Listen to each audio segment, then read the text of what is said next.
la situation, elle est au point mort, elle est catastrophique psychologiquement essentiellement, puisque le théâtre est fermé déjà depuis des semaines. Et le drame aujourd'hui, c'est qu'on n'a aucun calendrier devant nous. Et on n'est pas déconnecté de la réalité. Moi, je comprends très bien que personne ne peut nous dire quand s'arrêtera ce fléau. Mais néanmoins, je crois que c'est important de prendre des décisions. Et donc, à défaut de les avoir, on va les prendre nous-mêmes pour dire, OK, on arrête, on annule jusqu'à la sortie des vacances, pour que je puisse, en réaction, proposer un été beaucoup plus fort et surtout profiter de ce temps arrêté pour être efficace.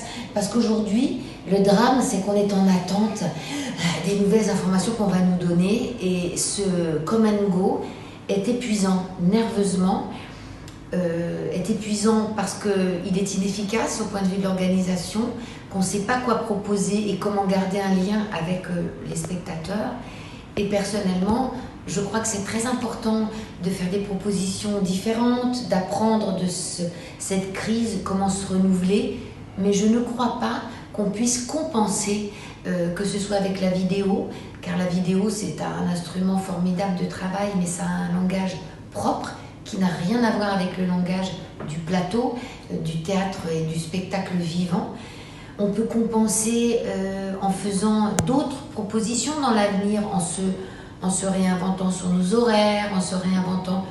Mais sur le fond, ce qu'on essaie de défendre, la parole du poète et le partage d'un moment vrai, où on peut y croire pour de faux, ce moment qui résume et qui est exactement ce rendez-vous archaïque et tellement génial du spectacle vivant, rien ne peut le remplacer.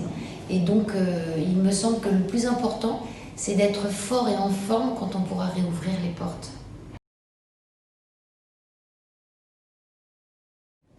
Concrètement, ça veut dire que là, je vais arrêter toute la programmation que j'avais prévue, que j'ai pas pu offrir et partager avec le public. C'était ma première programmation, donc évidemment, ça avait aussi la vertu de poser les premières pierres d'un projet commun. Eh bien, tous ces spectacles prévus, je vais les reporter et ouvrir le théâtre exceptionnellement en juin et juillet pour essayer de reporter tous les spectacles que j'avais envie de partager.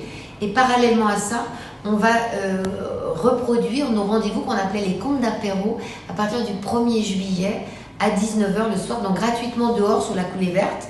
Je vais monter l'école des mères de Marivaux à partir du 19 août, gratuitement dehors sur la colline du château à Nice, et puis on va se promener sur la côte. Et puis parallèlement à ça, on aura à partir de 20h30 au TNN les spectacles qui étaient prévus cet hiver.